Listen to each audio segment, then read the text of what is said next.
third event from which we want to learn lessons. நாம் படித்துக் கொள்ள இருக்கின்றதான மூன்றாவது பாடம் the misused temple. துர்பிரயோகிக்கப்பட்டதான ஆலயம். Turn with me to Mark's Gospel 11th chapter. Mark நற்செய்தி நூல் 11வது அத்தியாயம். I'll read to you from verse 15 to 17. 15ஆம் வசனம் முதல் 17ஆம் வசனம் வரை. They came to Jerusalem. அவர்கள் எருசலேமுக்கு வந்தார்கள். Jesus went into the temple and began to drive out those who bought and sold in the temple and overturned the tables of the money changers and the seats of those who sold doves. இயேசு தேவாலயத்தில் நுழைந்து ஆலயத்தில் விற்கிறவர்களையும் வாங்குகிறவர்களையும் துரத்திவிட்டு காசுக்காரருடைய பலகைகளையும் புறா விற்கிறவர்களுடைய ஆசனங்களையும் கவிழ்த்து he would not allow anyone to carry wares through the temple. ஒருவனும் தேவாலயத்தின் வழியாக யாதொரு பண்டத்தையும் கொண்டு போக விடாமல் then he taught saying to them, is it not written, my house shall be called a house of prayer for all nations, but you have made it a den of thieves. என்னுடைய வீடு எல்லா இனத்தாருக்கும் ஜெப வீடு என்னப்படும் என்று எழுதியிருக்கவில்லையா, நீங்களோ அதை கள்ளர் குகையாக்கினீர்கள் என்று அவர்களுக்கு சொல்லி உபதேசித்தார். I have a question. எனக்கு ஒரு கேள்வி உண்டு. Why have our church buildings become offices of corruption? நம்முடைய ஆலயங்கள் ஏன் ஊழல் மையங்களாய் மாறி போயின? Why have our churches become the objects of court cases? ஏன் நம்முடைய ஆலயங்கள் நீதிமன்றங்களுடைய குறியாக மாறி போயின? Why, oh why, I ask.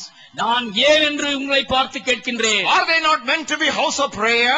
நம்முடைய ஆலயங்கள் ஜெப வீடு என்று அழைக்கப்பட வேண்டும் அல்லவா? We give all sorts of names to our buildings and our churches. நம்முடைய கட்டிடங்களுக்கும் ஆலயங்களுக்கும் அழகழகான பெயர்களை நாம் சூட்டுகின்றோமே. What was the name that Jehovah gave to his house? ஆனால் தம்முடைய ஆலயத்திற்கு யெகோவா கொடுத்த பெயர் என்ன? House of prayer. ஜெப வீடு. In other words, the most important activity in God's house should be prayer.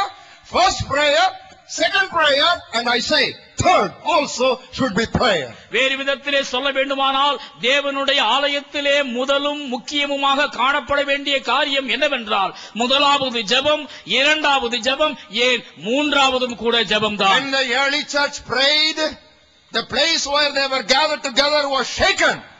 Today's church does not pray, so our places are taken.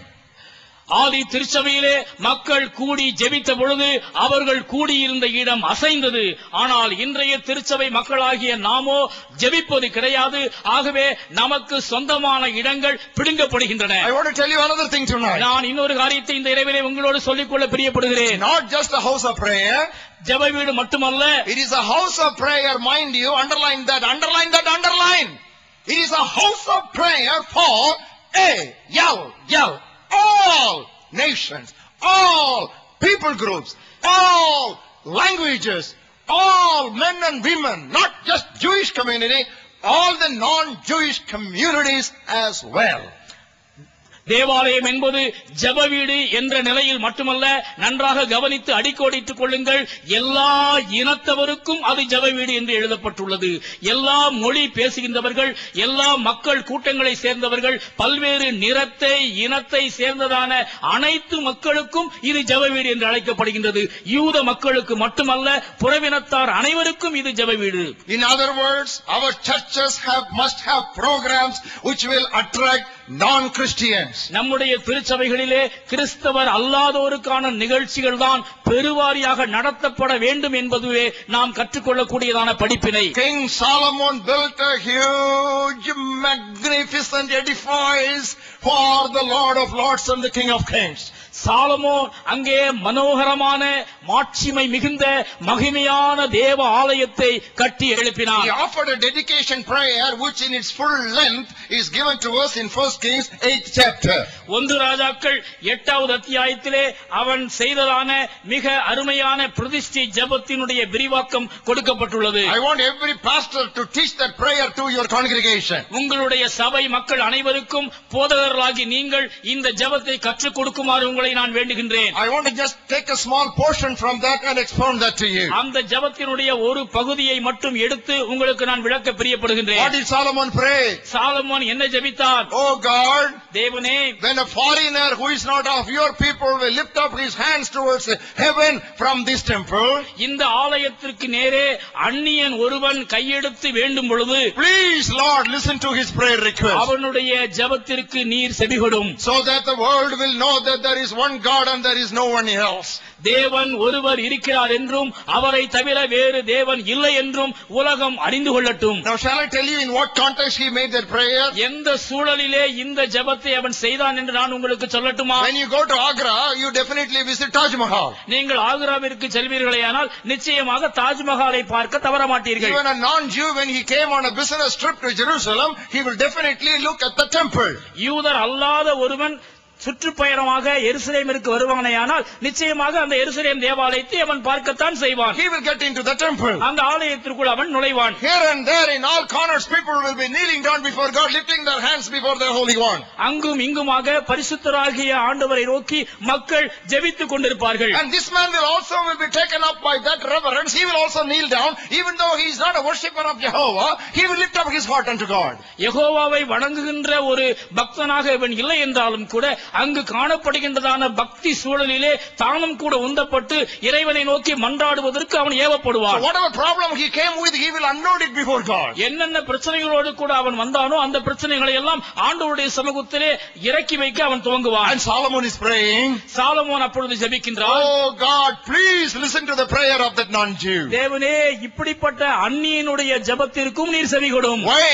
ஏன்? When he get back to his place, அவன் தன்னுடைய இடத்திற்கு திரும்பி செல்லும் பொழுது he will collect all his family members. தன்னுடைய குடும்ப உறுப்பினர்களை எல்லாம் அவன் அழைப்பான். You know what he will tell them? அவர்களை பார்த்து அவன் என்ன I சொல்லுவான்? went to Jerusalem. நான் எருசலேமுக்கு சென்றேன். I visited the temple in Jerusalem. நான் எருசலேம் தேவாலயத்தை தரிசித்தேன். I lifted my prayer to that God of the temple in Jerusalem. அங்கே தேவாலயத்தினுடைய தேவனுக்கு நேராக என்னுடைய கைகளை நான் ஏறெடுத்தேன். He filled me with peace. அவர் எனக்கு தெய்வ சமாதானத்தை தந்தார். He solved my problem. என்னுடைய பிரச்சனைகளை அவர் தீர்த்து வைத்தார். And entire family members will say, next time when you go, we also will come with you. அப்பொழுது குடும்ப உறுப்பினர்கள் எல்லாரும் சேர்ந்து சொல்வார்கள், அடுத்த முறை செல்லும் பொழுது நாங்களும் கூட வருகிறோம். So your family is now getting added to Jehovah God. இவ்விதமாய் யெகோவா தேவனுடையதான சபையிலே ஒரு குடும்பம் இணைகின்றது. In other words, வேறு விதத்திலே சொல்ல வேண்டுமானால் Solomon dedicated the temple for a missionary cause. Missionary நோக்கத்தோடு சாலமோன் அந்த சபையை பிரதிஷ்டை செய்தார். I want to ask you a question. நான் உங்களை பார்த்து ஒரு கேள்வி கேட்க Do விரும்புகின்றேன். you have a regular missionary prayer meeting in your church? உங்களுடைய திருச்சபையிலே வழக்கமாக நடைபெறுகின்ற மிஷனரி ஜெபம் உண்டா? Suppose I ask you, what is the strength of your congregation?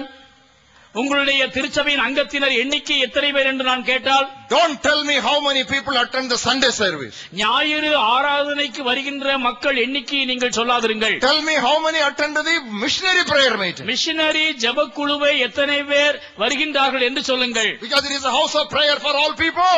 எல்லா இனத்தவருக்கும் ஜெப வீடாய் அது இருக்கின்றது. What can we do? என்ன செய்யலாம்? Only for Sunday service people flock in large numbers. ஞாயிறு ஆராதனைகளுக்கு தான் மக்கள் அணியணியாய் திரண்டு But வருகின்றார்கள். when we say missionary prayer meeting, some old ladies who are about to depart into peace, they only come.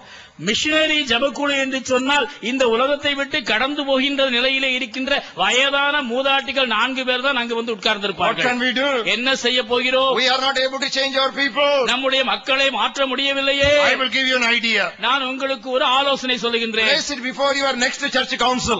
உங்களுடைய சபை சங்கத்திற்கு முன்னதாக இந்த பிரச்சனையை வையுங்கள். Out of 4 Sunday services, 4 வார ஆராதனைகளிலே, Sunday services, 4 ஞாயிறு ஆராதனைகளிலே convert one of them into missionary prayer meeting. ஒரு ஆராதனையை மிஷனரி கூட்டமாக நீங்கள் மாற்றுங்கள். Don't tell your people which Sunday is missionary prayer meeting. Give them a surprise.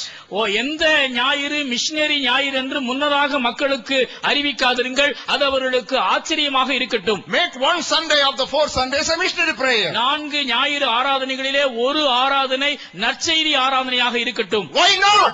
ஏன் இருக்கக்கூடாது? Why not? ஏன் இருக்கக்கூடாது? What is wrong with what Stanley is suggesting tonight? Stanley இன்றைக்கு சொல்லுகின்றதான ஆலோசனையிலே என்ன தவறு இருக்கிறது? What is wrong? இதில் என்ன தவறு இருக்கிறது? Why not? ஏன் இப்படி இருக்கக்கூடாது? Don't say, brother, we can't change our church so easily. எங்களுடைய ஆலயங்களை எல்லாம் அவ்வளவு சீக்கிரம் மாற்ற முடியாத சகோதரனே என்று சொல்லாதிருங்கள். If you cannot change your church, when will you change the country? உங்களுடைய சபையை உங்களால் மாற்ற முடியாவிட்டால் எப்படி சமுதாயத்தை மாற்றப் போகிறீர்கள்? As the church goes, so the world will go. திருச்சபை போகின்ற போக்கில்தான் உலகம் போகும். Let me say that again. நான் மீண்டுமாய் சொல்லட்டும். As the church goes, so the world will go. திருச்சபை போகின்ற போக்கில்தான் உலகமும் நடைபோடும். Because you are the light of the world. நீங்கள் தான் உலகத்தின் வெளிச்சம். You are the salt of the earth. நீங்கள் தான் பூமியின் உப்பு. If you lose your saltiness and if you lose your brightness, wherewithal there will be enlightenment and wherewithal there will be taste for this destroying, decaying generation. அழிந்து கொண்டிருக்கின்ற கெட்டுப் போய்க் கொண்டிருக்கின்றதான இந்த சமுதாயத்திலே நீங்கள் சாரமற்று காணப்படுவீர்களே ஆனால் அவர்கள் எப்படி சாரமேற்றப்படுவார்கள்? நீங்கள் ஒளி இழந்த நிலையிலே இருப்பீர்களே ஆனால் எப்படி அவர்கள் ஒளி ஏற்றப்படுவார்கள்? I want to quote what the great missionary statesman by name Dr. Oswald J. Smith of People's Church Canada thundered years ago. A church that does not evangelize will soon fossilize. கனடாவினுடைய missionary குரலாய் முழங்கிய Oswald J Smith அவர்களுடைய வாசகத்தை நான் உங்களுக்கு முன்வைக்க பிரியப்படுகின்றேன். நற்செய்தி பணியை உற்சாகப்படுத்தாத திருச்சபை உறைந்து போகும். That's a good translation. A church that does not evangelize will soon fossilize. நற்செய்தி பணியை உற்சாகப்படுத்தாத திருச்சபை உறைந்து போகும். Don't boast about your buildings. உங்களுடைய கட்டிடங்களை குறித்து மார்தட்டாதிருங்கள். Buildings will become monuments if you are not careful. கட்டிடங்கள் நினைவு சின்னங்களாக சீக்கிரத்திலே மாறி போகும் நீங்கள் அக்கறையற்றிருப்பீர்களே ஆனால். The disciples of Jesus Christ took him around the temple. ஆலயத்தை சுற்றி இயேசுவின் சீடர்கள் அவரை அழைத்து சென்றார்கள். They thought Jesus would be impressed by the hugeness and the greatness and the bigness of these huge structures. இந்த ஆலயத்தினுடைய மகத்துவத்தையும் மாட்சிமையையும் மனோகர தன்மையையும் குறித்து மூக்கின் மேல் விரல் வைப்பார் இயேசு கிறிஸ்து என்று இந்த சீடர்கள் நினைத்தார்கள். Hey, whom are you trying to impress? You can impress a minister. You cannot impress the Messiah. அவர் அவர்களுக்கு சொன்ன மறுமொழி என்ன தெரியுமா? என்னையா நீங்கள் வியக்க வைக்க பார்க்கின்றீர்கள்? மந்திரியை வேண்டுமானால் நீங்கள் மயக்கலாம், இந்த மனுமகனை நீங்கள் மயக்க முடியாது. What did he tell them? அவர்களை பார்த்து அவர் என்ன சொன்னார்? Days will come when not one stone will be on the other stone. நாட்கள் வரும், அப்பொழுது ஒரு கல்லின் மேல் மற்றொரு கல் இராதபடிக்கு இவைகள் இடிக்கப்பட்டு போகும். Hey, what is this? Somebody is taking you for a tour around the huge buildings of the temple. மிக And is this the அழகான way you answer? Don't you have a courtesy? நேர்த்தியான மனோகரமான ஒரு கட்டடத்தை சுற்றி காட்டுகின்ற ஆவலிலே ஒரு கூட்ட மக்கள் உங்களை அழைத்து செல்கின்றார்கள். அவர்களுக்கு மூஞ்சில் அடித்தால் போல் இப்படியா பதில் சொல்வது? There will not be one stone over the other. ஒரு கல்லின் மேல் ஒரு கல் இராமல் போகும். Did it happen? நடந்ததா? Yes. ஆம், நடந்தது. When did it happen? எப்பொழுது அது நடந்தது? It happened in AD 70 when Rome destroyed it. கிறிஸ்துவுக்கு பின் 70வது ஆண்டிலே ரோம் இந்த எருசலேமை தகர்த்த பொழுது அது நிகழ்ந்தேறியது. Because they thought there were some gold plates between two bricks and stones. So they wanted to slice off each stone from the other stone. What my Jesus said came true, literally mind you. கல்லுகளுக்கு இடையே தங்கம் புதைக்கப்பட்டுள்ளது என்று சொல்லப்பட்ட உண்மையின் அடிப்படையிலே அந்த ரோம காவலர்கள் ஒரு கல்லின் மேல் ஒரு கல் இராதபடிக்கு அதனை அடித்து நொறுக்கி நிர்மூலமாக்கிய பொழுது அருள்நாதர் இயேசு கிறிஸ்து சொல்லியதான வசனம் எழுத்து பூர்வமாய் அப்படியே நிறைவேறியது. There are so many church buildings all over Kanyakumari district. Kanyakumari திருமண்டலம் முழுவதிலும் ஏராளமான ஆலய கட்டிடங்கள் உண்டு. Praise God for them. ஆண்டவரே, அதற்காக நான் துதிக்கின்றேன். But they are not, if they are not used for missionary purpose, missionary நோக்கத்திற்காக இந்த திருச்சபை கட்டிடங்கள் எல்லாம் பயன்படுத்தப்படவில்லை என்றால் God will not allow them to exist even as a monument. நினைவு சின்னங்களாக கூட இந்த ஆலயங்கள் நிலைத்திருப்பதற்கு என் தேவன் நிச்சயமாக விட மாட்டார். Because the zeal of my house has burnt me, said the Lord Jesus. என்னுடைய ஜெப வீட்டை குறித்ததான பக்தி வைராக்கியம் என்னை பட்சித்தது என்று ஆண்டவர் சொல்கிறார். I'm just trying to reflect the heartbeat of my master who has commissioned me to preach this message to you tonight. இந்த நற்செய்தியை உங்களுக்கு பறைசாற்றும்படியாக என்னை ஏவிய என்னுடைய எஜமானனுடைய இதய துடிப்பை உங்களுக்கு முன் நான் எதிரொலித்துக் கொண்டிருக்கின்றேன். Don't over invest in buildings. உங்களுடைய கட்டிடங்களிலே அளவுக்கு மீறி முதலீடு செய்யாதிருங்கள். We want mobile pulpits. நமக்கு நடமாடும் பீடங்கள் தான் தேவை. That is what the secret of the early church. ஆதி திருச்சபையின் வெற்றிக்கான ரகசியம் அதுதான். Mobile pulpits. நடமாடும் பீடங்கள். We talk about mobile phones. Let us talk about mobile pulpits. செல்போன்ஸை குறித்து நாம் பேசுகின்றோம். ஆனால் நாம் பேச வேண்டியது நடமாடுகின்றதான மேடைகள் தான். Lakhs and lakhs of rupees you are spending in cushioning the pews. உங்களுடைய இருக்கைகளுக்கு மெத்தைகள் தயாரிப்பதற்கு லட்சக்கணக்கான ரூபாய்களை செலவழிக்கின்றீர்கள். And carpeting your floors. உங்களுடைய தரைகளுக்கு கம்பளம் விரிப்பதற்கு ஏராளமான செலவுகள். And conditioning the halls. உங்களுடைய அறைகளை குளிரூட்டுவதற்காக ஏராளமான பணம். Curtaining your altars. உங்களுடைய பரிசுத்த பீடங்களை அலங்கரிப்பதற்கு வண்ண வண்ண திரைகள். And coloring the walls. உங்களுடைய சுவர்களுக்கு வண்ணம் பூசுவதற்கு அந்தோ ஆயிரமான பணம். But there are many church buildings in North India who do not have enough money to cover their roofs. ஆனால் வட இந்தியாவிலே தங்களுடைய ஆலய கட்டிடங்களுக்கு மேற்கூரை போடுவதற்கு கூட வசதி இல்லாத எண்ணிறந்த ஆராதனை கூடங்கள். I am sorry, I have no apology for what I am going to say. We are in the last minute. This is not a time to invest money on building useless towers. நான் உங்களுக்கு முன் சொல்வதிலே வருத்தம் அடையவில்லை. இதனை குறித்து நான் வருந்த போவதும் இல்லை. உயரமாக கோபுரங்களை கட்டுவதிலே நாம் வீணாக பணத்தை விரயமாக்கிக் கொண்டிருக்கின்றோம். When Rome was burning, Nero was fiddling. ரோமாபுரி எரியும் பொழுது நீரோ மன்னன் தம்புரு வாசித்துக் கொண்டிருந்தாராம். That's what the church is doing tonight. இன்று திருச்சபையும் கூட இப்படித்தான் அவலமாக நடந்து கொண்டிருக்கிறது. Rome was burning, Nero was fiddling. ரோமாபுரி எரிந்து கொண்டிருக்கின்றது, நீரோ மன்னனோ இசைக்கருவியை மீட்டிக் கொண்டிருக்கின்றார். The house is on fire, you are arranging the furniture. வீடு பற்றி எரிந்து கொண்டிருக்கின்றது, நீங்களோ மனையணியங்களை அலங்கரித்துக் கொண்டிருக்கின்றீர்கள். Christians, கிறிஸ்தவர்களே awake. விழித்தெழுங்கள். Christians, கிறிஸ்தவர்களே arise. எழும்புங்கள். Christians, கிறிஸ்தவர்களே become alert. விழித்துக் கொள்ளுங்கள். You may not get another missionary challenge message like this in the near future. வருகின்ற நாட்களிலே இப்படிப்பட்டதான தட்டி விடுகின்றதான மிஷன் செய்தியை நீங்கள் ஒருவேளை கேட்காமல் போகலாம். Beware of going for big mega church buildings. மிகப்பெரிய மகா பெரிய ஆலய கட்டிடங்களை நீங்கள் கனவு காணாதிருங்கள். Shall I tell you something? நான் ஒரு காரியத்தை உங்களுக்கு சொல்லட்டுமா? 10 church buildings which can hold 1,000 members each is better than one building which can hold 10,000 members. 10,000 பேரை அடக்கக்கூடியதான மகா பெரிய பேராலயம் ஒன்றை விட 1000 பேரை உள்ளடக்கக்கூடிய 10 திருச்சபைகள் உசிதமானது. You can have 10 leaders. நீங்கள் 10 தலைவர்களை அதன் மூலமாக உருவாக்க You can முடியும். tell communities in different places. பல இடங்களிலே இருக்கின்ற பல்வேறு சமுதாயங்களை நீங்கள் சந்திக்க முடியும். If the enemy bombs, he can bomb only one building. He will not bomb all the 10,000 member building. எதிரிகள் உங்களை தாக்க நினைத்தால் ஒரு இடத்தில் உள்ள ஆலயம் தான் தகர்ந்து போகுமே ஒழிய 10 இடங்களில் இருக்கின்றதான எல்லாரையும் அவரால் தாக்க முடியாது. This is the strategy of the Lord of hosts. சேனைகளின் கர்த்தருடைய யுக்தி இதுதான். Don't commercialize religion. மார்க்கத்தை வியாபாரமயமாக்காதிருங்கள். Don't say these doves we are selling in the temple only to offer as sacrifices to God. இந்த ஆலயத்திலே விற்கப்படுகின்றதான புறாக்கள் பலி செலுத்துவதற்காகத்தான் என்று சொல்லி நியாயம் பேசாதிருங்கள். Don't say we are exchanging money only to change the Greek coins or Roman coins for temple tax. கிரேக்க பணத்தையும் ரோம பணத்தையும் யூத பணமாக மாற்றி காணிக்கை செலுத்துவதற்காகத்தான் இந்த காசுக்காரர்கள் இருக்கிறார்கள் என்று சொல்லி நியாயம் There பேசாதிருங்கள். are so many committee members of various churches sitting here. பல ஆலயங்களுடைய செயற்குழு உறுப்பினர்கள் பலர் இங்கே நீங்கள் அமர்ந்திருக்கின்றீர்கள். Don't talk too much about money, money, money. எப்பொழுது பார்த்தாலும் பணம் பணம் என்று பேயாய் அலையாதிருங்கள். Don't talk always about money. எப்பொழுது பார்த்தாலும் பணம் பணம் என்றே பேசிக் கொண்டிருக்கிறார்கள். On Sunday services, how much money we collected last week, that is not important. How many souls we won last week, that is important. கடந்த வார காணிக்கை என்று வாசிப்பதை நிறுத்தி கடந்த வாரத்திலே எத்தனை பேர் திருமுழுக்கு பெற்றார்கள் என்று அறிவியுங்கள். May the Lord change, give us a great revival in this church.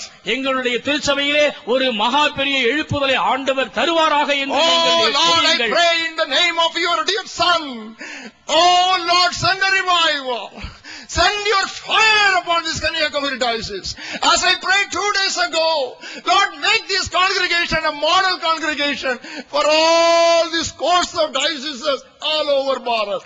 தேவனே, உம்முடைய மிகுந்த இரக்கத்தை நிமித்தமாக இந்த கன்னியாகுமரி பேராயத்திலே ஒரு பெரிய எழுப்புதலை நீர் அனுப்பும். உம்முடைய உயிர்மீட்சியின் அக்கினி இங்கே விழுவதின் மூலமாக இந்த குமரி பேராயம் மற்ற அநேக திருமண்டலங்களுக்கு முன்மாதிரியான ஒரு திருமண்டலமாய் மாறும்படி உம்முடைய திருக்குமாரனின் நாமத்தினாலே நான் இறைஞ்சுகின்றேன். My house shall be called a house of prayer for all nations. என்னுடைய வீடு எல்லா இனத்தவருக்கும் ஜெப வீடு என்று அழைக்கப்படும். The fourth incident we would look at, நான்காவது சம்பவமாக நாம் படிக்கப் போவது the fruitless tree. கனியற்ற மரம். That's what we read in Matthew 21st chapter with verse 18 and 19. மத்தேயு 21வது அத்தியாயம் 18 19 வசனங்களிலே நாம் வாசிப்பது இதுதான். Now in the morning as he returned to the city, he was hungry. காலையிலே அவர் நகரத்துக்கு திரும்பி வருகையில் அவருக்கு பசி உண்டாயிற்று. Seeing a fig tree by the road, he came to it and found nothing on it but leaves. அப்பொழுது வழியருகே ஒரு அத்தி மரத்தை கண்டு அதனிடத்திற்கு போய் அதிலே இலைகளை அன்றி வேறொன்றையும் காணாமல், And he said to it, Lord, let no fruit grow on you ever again. இனி ஒரு காலம் உன்னிடத்தில் கனி உண்டாகாது இருக்க கடவது என்றார். And immediately the fig tree withered away. உடனே அத்தி மரம் பட்டு போயிற்று. There are 3 observations I want every one of you to look at. நீங்கள் கவனிக்க வேண்டிய 3 காரியங்களை இங்கே நான் உங்களுக்கு குறிப்பிட விரும்புகின்றேன். Number 1, ஒன்று, a fruitless Christian is a self-contradiction. கனியற்ற கிறிஸ்தவன் ஒரு முரண்பாடு. Why are we saved? நாம் ஏன் ரட்சிக்கப்பட்டோம்? To save others. மற்றவர்களை Why ரட்சிப்பதற்காக. are we blessed? நாம் ஏன் ஆசீர்வதிக்கப்படுகின்றோம்? To bless others. மற்றவர்களை Why ஆசீர்வதிக்க. are we Christians? நாம் ஏன் கிறிஸ்தவர்களாக இருக்கின்றோம்? Make others Christians. மற்றவர்களை கிறிஸ்தவர்களாக மாற்ற. Why are we going to heaven? நாம் பரலோகத்திற்கு ஏன் செல்கின்றோம்? To stop people from going to hell and enter eternity.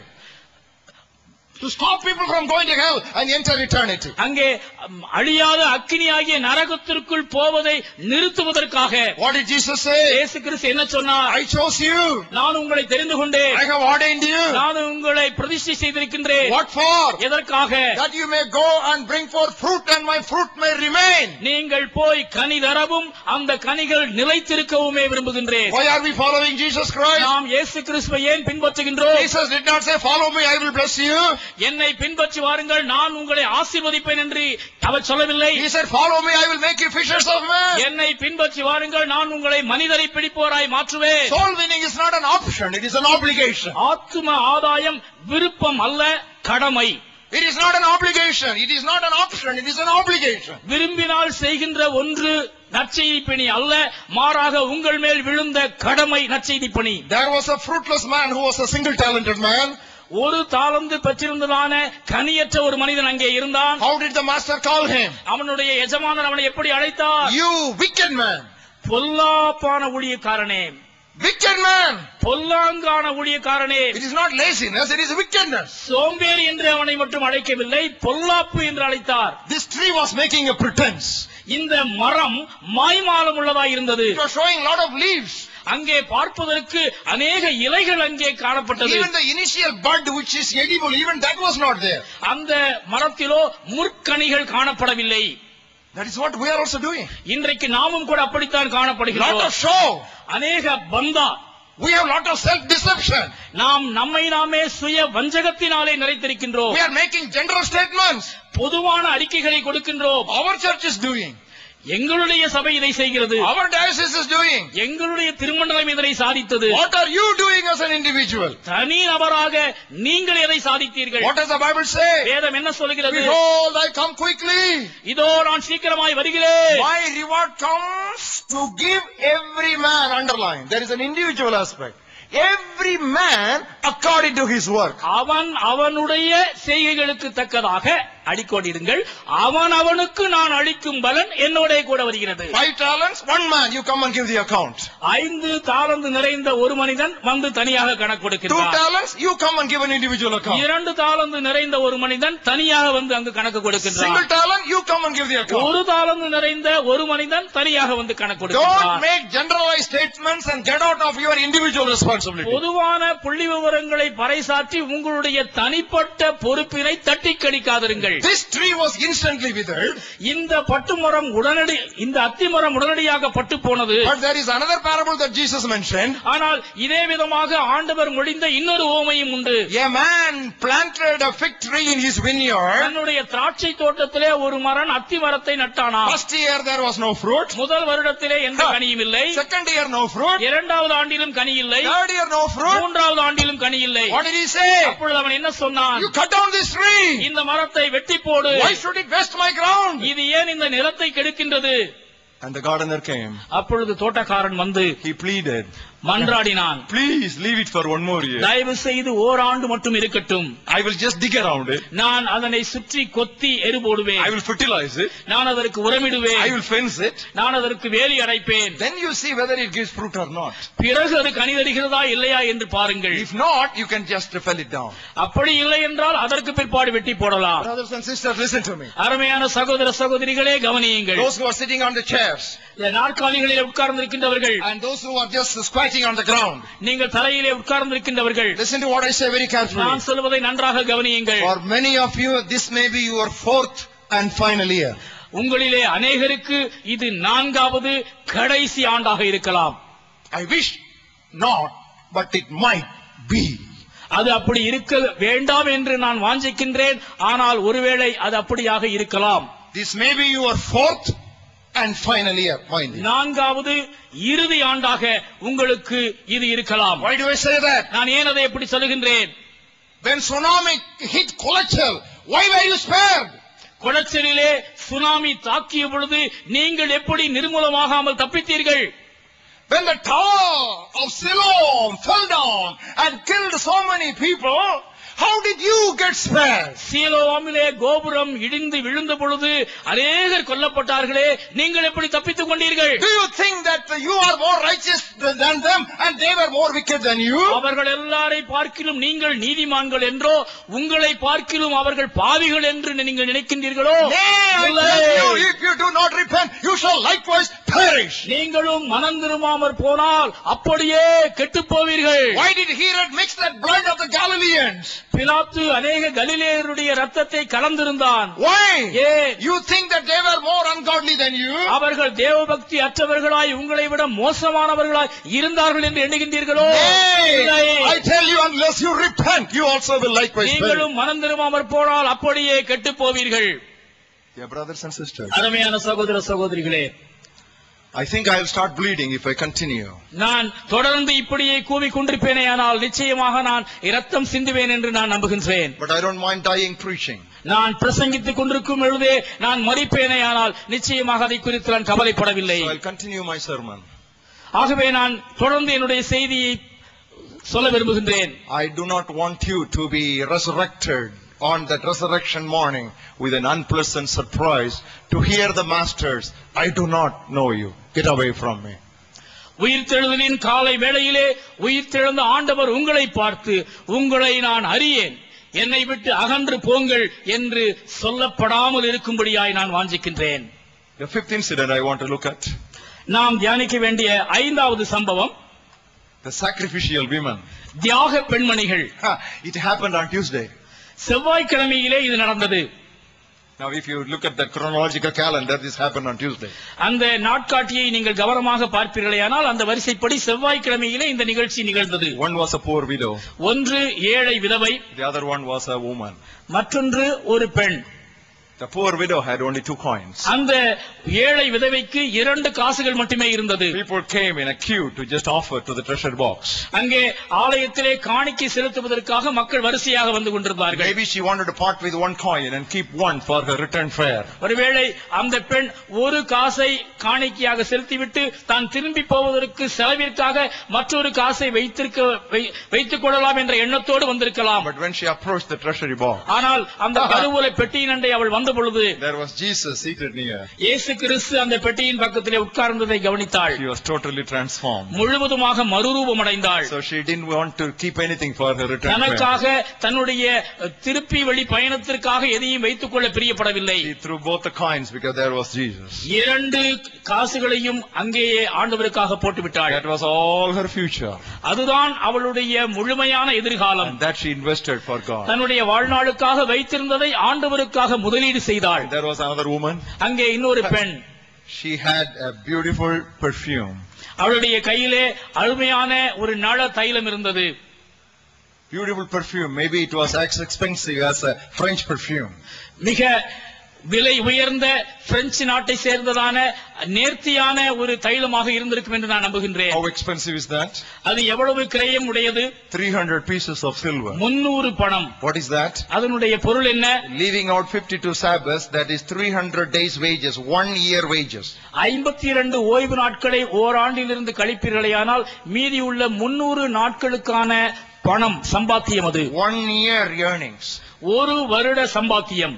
She did not take a Johnson swab and put it around the ears of Jesus or use it as a body spray on Jesus.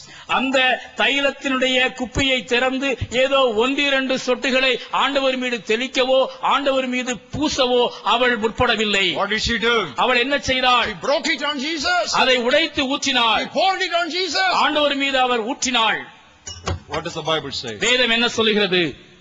The entire house was filled with a fragrance. வீடு முழுவதும் நறுமணத்தால் நிறைந்தது. Immediately my Jesus clapped his hands. உடனடியாக ஆண்டவர் கரம் தட்டி ஒன்றை சொன்னார். He was excited. அவர் உணர்ச்சி வசப்பட்டார். Why? In everything he saw the fulfillment of missionary evangelism. ஒவ்வொன்றிலும் நற்செய்தி தரிசனம் நிறைவேறுவதை அவர் பார்த்து மகிழ்ந்து கொண்டிருந்தார். When the house was filled with the fragrance of that perfume, வீடு முழுவதும் நள தைலத்தினுடைய நறுமணத்தால் நிறைந்த பொழுது my Jesus thought of a day when the earth shall be filled with the knowledge of the Lord as the waters cover the sea. சமுத்திரம் தண்ணீரினால் நிறைந்திருப்பது போல பூமி கர்த்தரை அறிகிற அறிவினால் நிறைந்திருக்கக்கூடிய அந்த நாளை நினைத்து அவர் மகிழ்ச்சி அடைந்தார். What did he say? அவர் என்ன சொன்னார்? Wherever the gospel of this kingdom shall be preached. You know, he talks about world evangelism. Wherever the gospel of this kingdom shall be preached, what this woman did shall be told as a memorial for her. ராஜ்யத்தினுடைய இந்த சுவிசேஷம் எங்கெங்கெல்லாம் சாட்சியாக அறிவிக்கப்படுகின்றதோ அந்த இடத்திலெல்லாம் இந்த பெண்மணி செய்ததான செயல் நினைவு கூறப்படும் என்று சொன்னார். Dear brothers and sisters, அருமையான சகோதர I am asking சகோதரிகளே, a question. உங்களை பார்த்து ஒரு கேள்வி நான் கேட்கிறேன். What is number one item in your church budget? உங்களுடைய சபை நிதி திட்ட பட்டியலிலே முதலாவது இடத்தை எது பிடித்திருக்கிறது? Answer my question honestly. உண்மையாக நெஞ்சை தொட்டு சொல்லுங்கள். I believe in reformation for our churches. நம்முடைய திருச்சபைகள் மறுமலர்ச்சி அடைய வேண்டும் என்பதை நான் We வாஞ்சிக்கின்றேன். are already dying. I am shouting so that we may not be dead.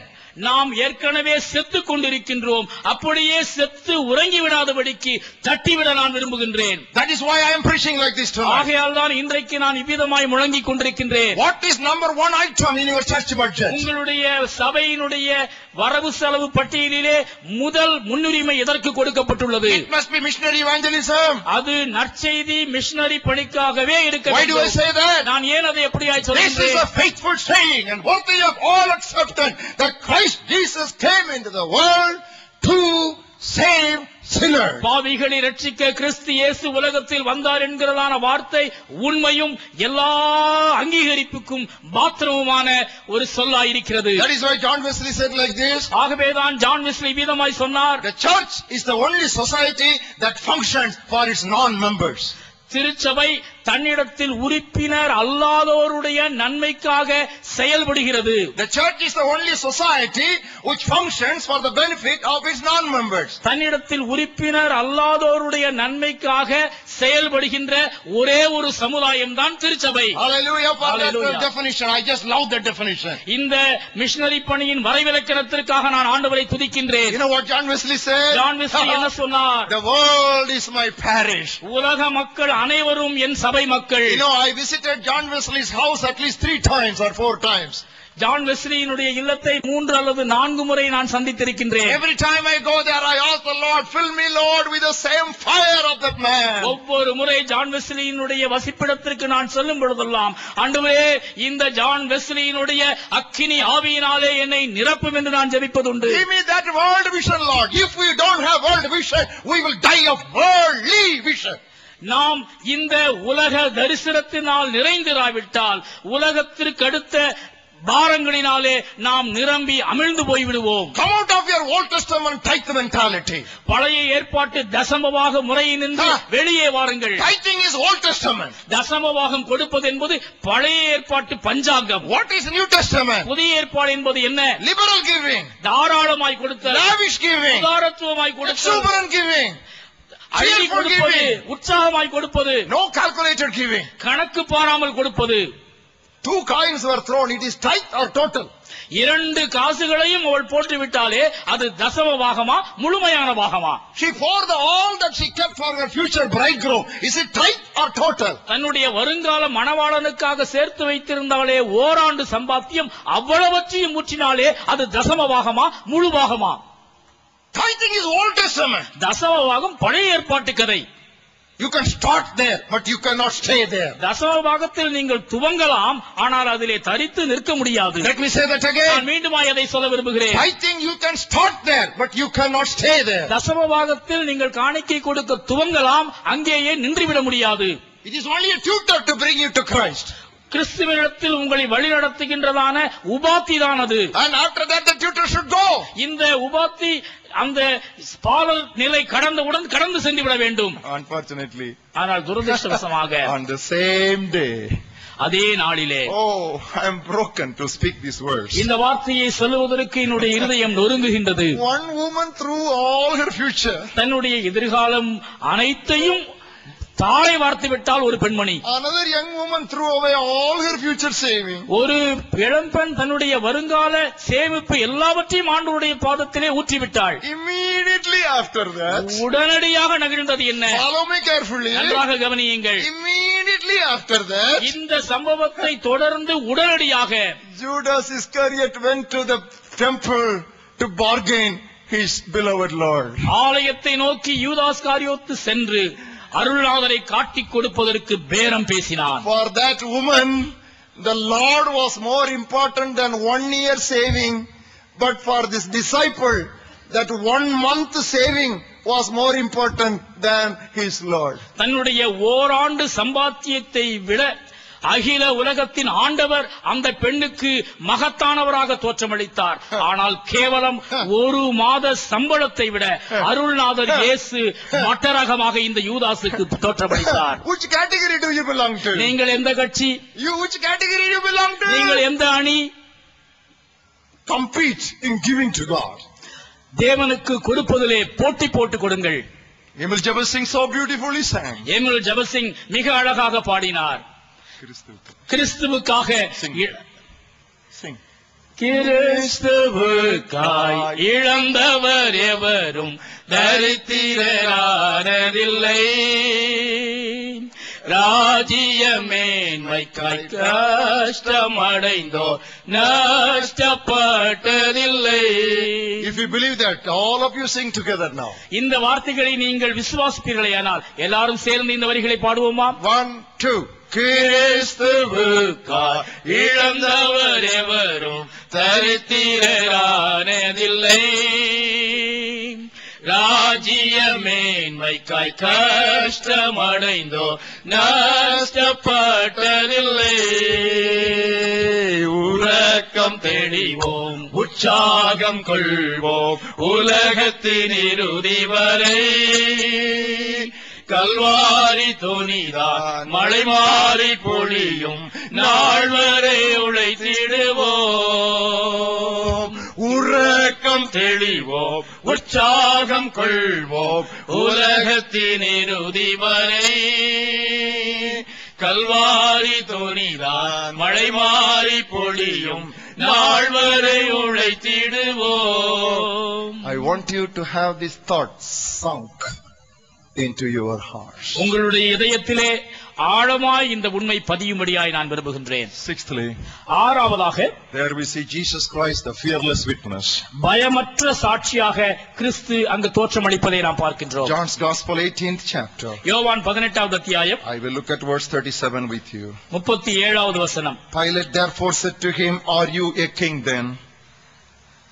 அப்பொழுது பிலாத்து அவரை நோக்கி, அப்படியானால் நீ ராஜாவோ என்றான். Jesus answered, இயேசு மறுமொழியாக, "You say rightly that I am a king. நீர் சொல்லுகிறபடி நான் ராஜாதான். For this cause I was born. இதற்காகவே இந்த உலகத்தில் வந்தேன். And for this cause I have come into the world." இதற்காகவே இந்த உலகத்தில் நான் வந்தேன். What is that? அது என்ன? That I should bear witness for the truth. சத்தியத்தை குறித்து சாட்சி கொடுக்க நான் பிறந்தேன். What a champion my Jesus was. என்னுடைய அருள்நாதர் இயேசு எப்படி வெற்றி சிறக்கின்ற கதாநாயகனாய் இருந்தார் என்று பாருங்கள். Are you a king then? நீ ராஜாவோ? Yes sir, I am a king. ஆம், நான் ராஜாதான். For this cause I was born. இந்த நோக்கத்திற்காக நான் பிறந்தேன். For this cause I came into the world. இதற்காகவே நான் உலகத்தில் வந்தேன். What is that cause? அந்த நோக்கம் என்ன? To witness for the truth. சத்தியத்தை குறித்து சாட்சி கொடுக்க. How could Jesus Christ be so bold like a lion?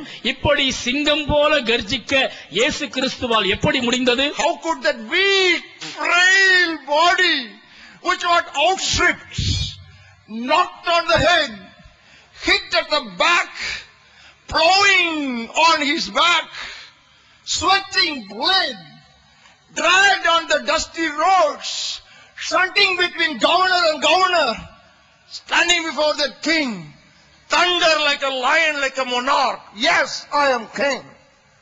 For this cause I was born.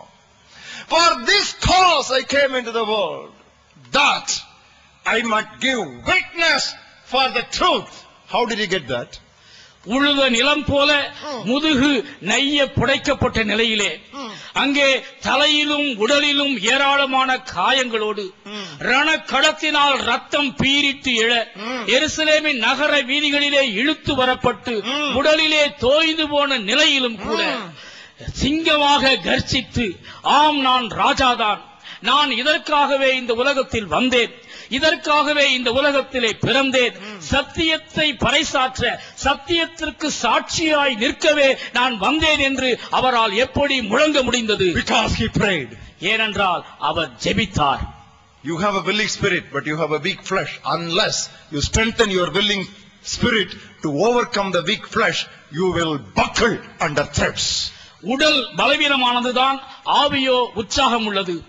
பலவீனமாயிருக்கின்ற இந்த உடலிலே நீங்கள் பலத்தை கொண்டு வரும்படி ஆவியை உற்சாகமூட்டி எழுப்பாவிட்டால் பயமுறுத்தல்களாலும் மிரட்டல்களாலும் நீங்கள் சுருண்டு விடுவீர்கள். Missionary evangelism is a Herculean task. Missionary நற்செய்தி பணி என்பது மகா பெரிய வேலை. It is a Himalayan task. இது ஒரு இமாலய பிரச்சனை. It is neither by might nor by power but by my spirit, saith the Lord. பலத்தினாலும் அல்ல, பராக்கிரத்தினாலும் அல்ல, தேவனுடைய ஆவியினாலே ஆகும் என்று வசனம் சொல்கிறது. You cannot do it with your intellectual brilliance. உங்களுடைய மூளை அறிவினாலே இதை சாதிக்க முடியாது. You cannot do it with your oratorical skill. உங்களுடைய பேச்சு திறனினாலே இதை நீங்கள் வென்றுவிட முடியாது. You cannot do it with your technological expertise. உங்களுடைய தொழில்நுட்ப விவேகம் இதனை சாதிக்க முடியாது. You cannot do it with your social status.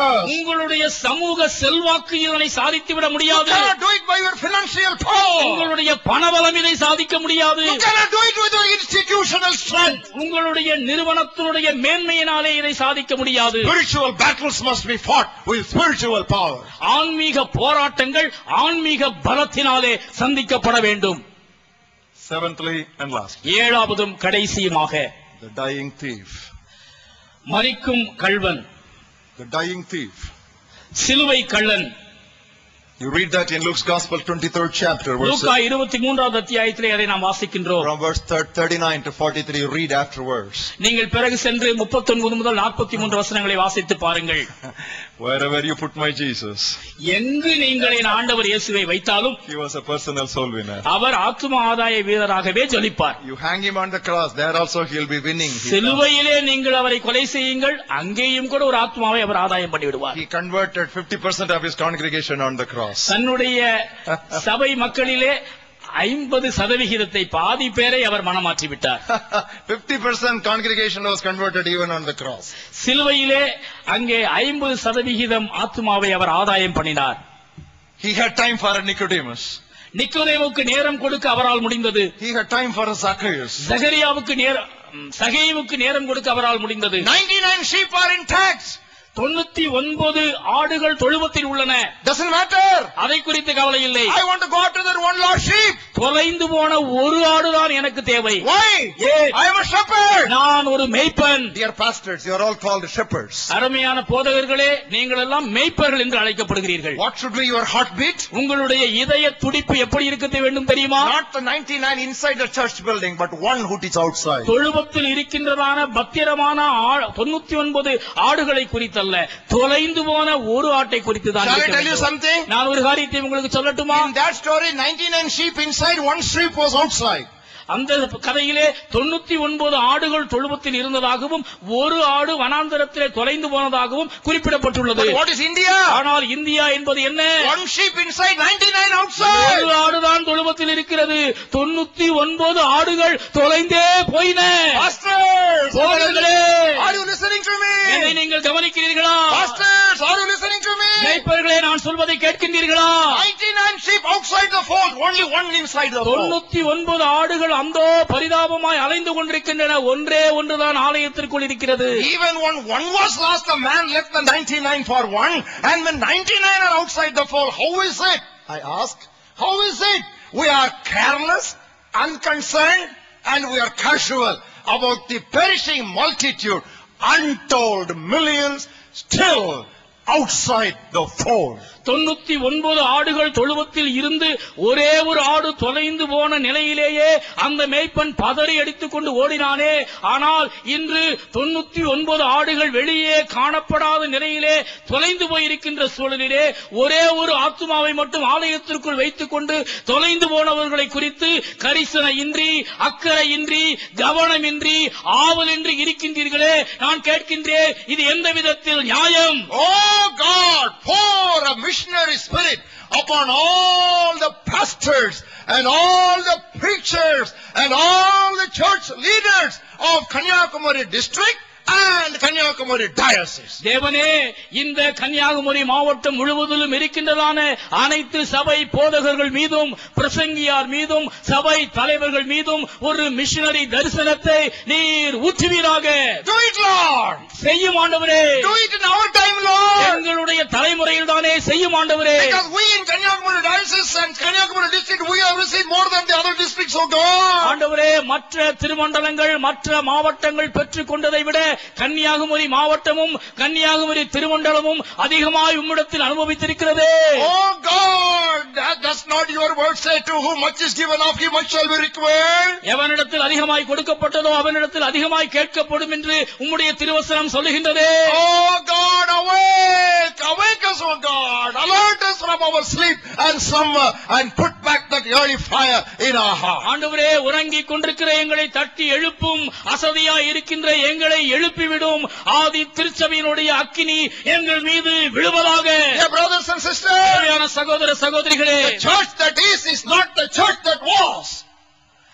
இன்று இருக்கின்றதான திருச்சபை அன்று இருந்த திருச்சபையை போல் இல்லை. The church that is not the church that should be.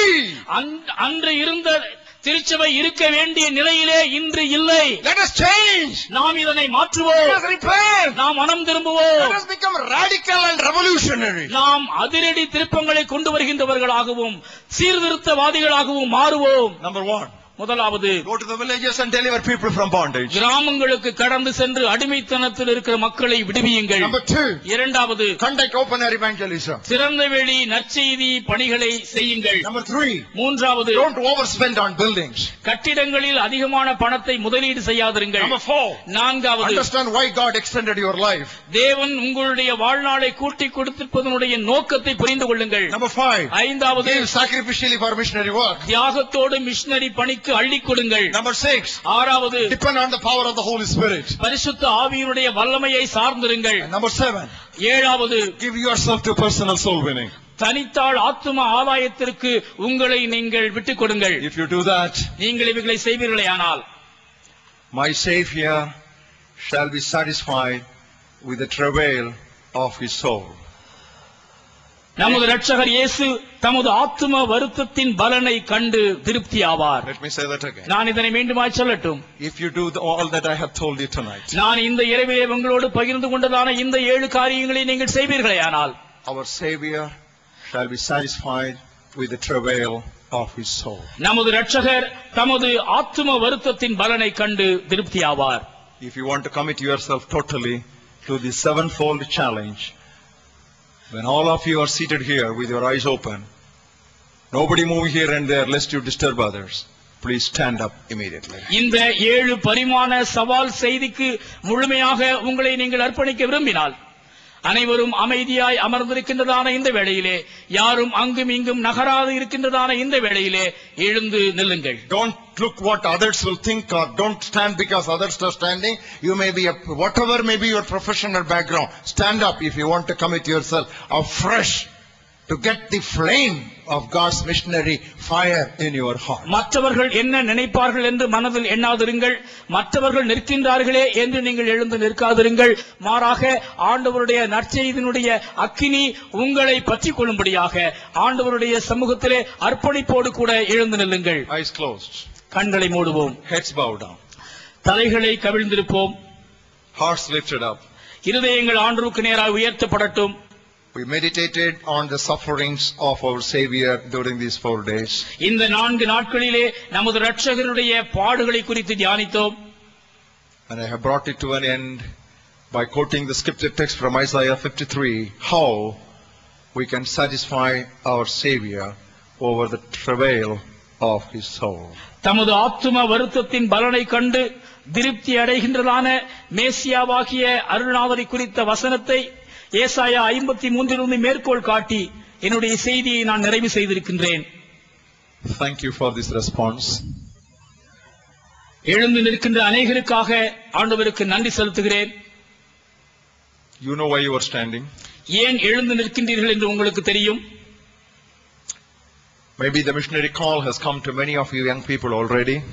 அநேக வாலிபர்களுக்கு மிஷனரி சவால் ஏற்கனவே கடந்து வந்திருக்கிறது என்று நான் நம்புகிறேன். But you had been delaying. நீங்கள் ஏனோ காரணத்தினாலே தாமதித்துக் கொண்டிருக்கிறீர்கள். Delayed obedience is equivalent to disobedience. தாமதமாய் கீழ்ப்படிதல் கீழ்ப்படியாமைக்கு சமம். Go now. இப்பொழுதே புறப்பட்டு செல்லுங்கள். Commit yourself to prayer. ஜெபத்திற்கு உங்களை அர்ப்பணியுங்கள். And to give more for missionary work. Missionary பணிக்காக தாராளமாய் கொடுங்கள். Let this diocese become a missionary diocese. இந்த பேராயம் நற்செய்தி பேராயமாய் மாறட்டும். Gracious Heavenly Father, கிருபை நிறைந்த வானக தந்தையே, we thank you for the challenge that came to us with such clarity and authority. தெளிவாகவும் அதிகாரத்தோடும் எங்கள் மத்தியிலே கடந்து வந்த உம்முடைய திருவசனங்களுக்காக உமக்கு நன்றி சொல்லுகின்றோம். We thank you for the gripping power and presence of your word ministered in the power of your spirit. பரிசுத்த ஆவியானுடைய வல்லமையோடு இங்கே கடந்து வந்ததான தம்முடைய தெய்வீக வார்த்தைகள் எங்களை பற்றி பிடித்ததற்காக உம்மை ஸ்தோத்திரிக்கின்றோம். Help us not to deceive ourselves by just being hearers only, but help us to move on to be doers also. திருவசனத்தை கேட்கிறவர்களாய் மட்டுமல்ல, அதன்படி செய்கிறவர்களாய் நாங்கள் செயல்படும்படி எங்களுடைய சுய வஞ்சகத்தினின்று எங்களை நீர் விடுதலையாக்கும். Thank you for the missionary fires that you have ignited in our midst this evening. இந்த மாலை நேரத்தில் தானே நீர் கொளுத்தி விட்டிருக்கின்றதான மிஷனரி அக்கினிக்காக உமக்கு நாங்கள் நன்றி சொல்லுகின்றோம். Let it spread to all the churches in Kanyakumari district. ஆண்டவரே, கன்னியாகுமரி மாவட்டம் முழுவதும் இந்த தீ பற்றி எரியட்டும். And all the districts of Tamil Nadu. தமிழ்நாட்டின் அனைத்து மாவட்டங்களிலும் இந்த அக்னி பரவட்டும். And all the states of India. இந்தியாவினுடைய சகல மாநிலங்களிலும் இது தீவிரித்து பரவட்டும். So we'll see the whole world evangelized in our generation. ஆண்டவரே, எங்களுடைய தலைமுறையிலே இதன் மூலமாக நற்செய்தி மயம் உலகளாவ பரவுவதை நாங்கள் பார்க்கட்டும். I pray for those who are standing. நின்று கொண்டிருக்கிறவர்களுக்காக நான் ஜெபிக்கின்றேன். Help them to fulfill whatever they have decided in your presence. உம்முடைய திரு பிரசன்னத்திலே எதை எதை அவர்கள் தீர்மானித்திருக்கின்றார்களோ அதனை நிறைவேற்றும்படியாக அவர்களுக்கு உதவி செய்யும். Help them to the word of your grace. ஆண்டவரே, உம்முடைய கிருபையுள்ள வசனத்திற்கு இவர்கள் அனைவரையும் நான் ஒப்புவிக்கின்றேன். In Jesus' name we pray. இயேசுவின் திருப்பெயரால் ஜெபிக்கின்றேன் பிதாவே. ஆமென். ஆண்டவராகிய இயேசு கிறிஸ்துவின் கிருபையும் கடவுளுடைய அன்பும் ஆவியானவருடைய ஐக்கியமும் நம் அனைவரோடும் நாம் கேட்ட அருள்பணி செய்தியோடும் சதா காலங்களிலும் நிலைத்திருப்பதாக. ஆமீன்.